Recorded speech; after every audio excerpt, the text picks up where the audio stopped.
Jadi kita harus belajar bahwa mulut kita ini dikasih mulut bisa ngomong. Nah ini biasanya kalau sudah bisa ngomong, ngomongnya banyak, kita nggak bisa ngerinci bahwa omongan kita itu manfaat.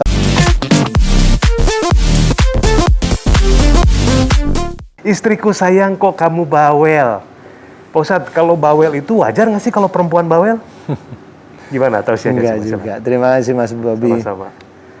Bismillahirrahmanirrahim. Assalamualaikum warahmatullahi wabarakatuh. Waalaikumsalam warahmatullahi Amin ya rabbal alamin. Alhamdulillah, mudah-mudahan di pagi hari ini kita diberi kesehatan dan juga hidayah oleh Allah Ta'ala. Amin. Tema kita bagus, istriku sayang. Kok kamu bawel? Sebenarnya bawel itu bagi wanita juga nggak umum juga ya. Biasa aja sebenarnya. Tapi kalau bawel ini maksudnya berlebih nih Mas Bobi. Jadi bawel yang berlebih itu sebenarnya kalau bawelnya itu memberikan masukan, nasihat, tidak meninggalkan hormat kepada pasangannya atau suaminya sih boleh-boleh aja ya. Tidak meninggalkan hormat itu maksudnya tetap menghormati suaminya, dia memberikan masukan, nasihat kalau suaminya itu ada kekurangan, boleh. Kalau suaminya nggak ada kekurangan, diem, kan begitu ya. Jadi itu bukan dikatakan bawel, itu tetap memberikan nasihat. Kemudian bawel ini adalah suaminya nggak ngapa-ngapain, ini ngomong mulu ya, ngomong mulu. Jadi anaknya ini ngomong mulu. Jadi kesannya itu di rumah itu memang tukang ngomong lah, ini bawel. Tukang ngomong kemudian agak nyinyir-nyinyir dikit ya, bawel itu agak nyinyir ya. Iya. Nah ini juga harus hati-hati, ya.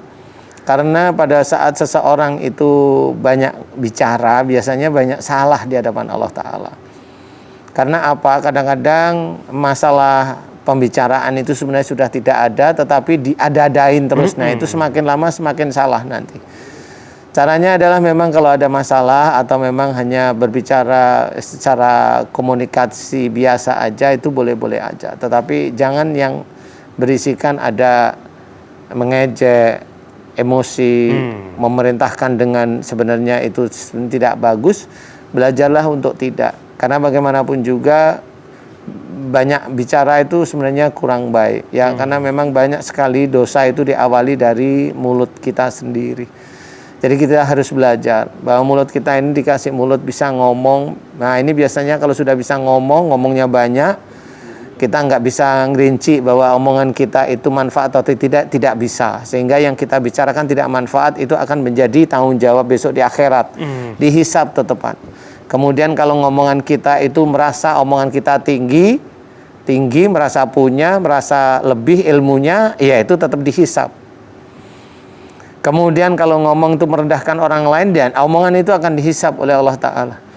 Kemudian omongannya itu sendiri menunjukkan bahwa dia itu merasa berkuasa, sama semuanya. Omongan itu akan dihisab semuanya.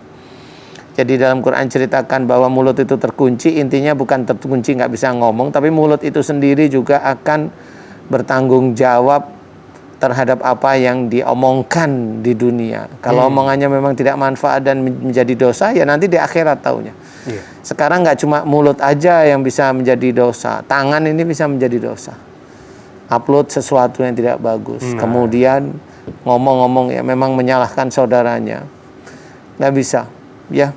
Kalau kita memang mau belajar baik, belajarlah baik. Selama dia saudara kita, selama dia agamanya sama, nabinya sama, kitabullahnya jelas sama, hajinya sama, itu saudara ya. Belajar untuk tidak merusak, memfitnah saudara kita.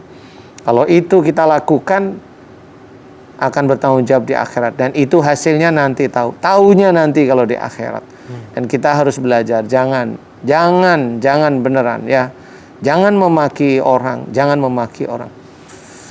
Itu dilarang, itu dosa. Nah, harus kita pahami, belajar bicara yang baik itu memang susah. Belajar bicara yang manfaat itu susah. Tetapi yang susah itulah yang insya Allah nanti akan bermanfaat di akhirat.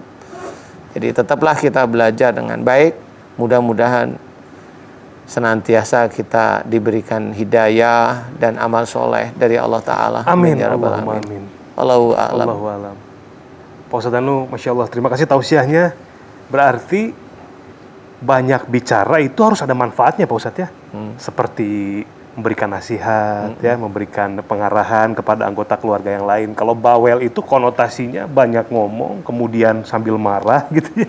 Agak galak, ketus, dan memang jarang ada positifnya. Banyakkan negatifnya karena udah dikuasai oleh emosi. Mudah-mudahan kita semua bisa banyak belajar untuk memperbaiki akhlak kita, khususnya karena temanya para istri. Jangan bawel-bawel ya. Nanti kalau dibawelin, nyari yang gak bawel lagi. Kan repot ya Pak Ustadz.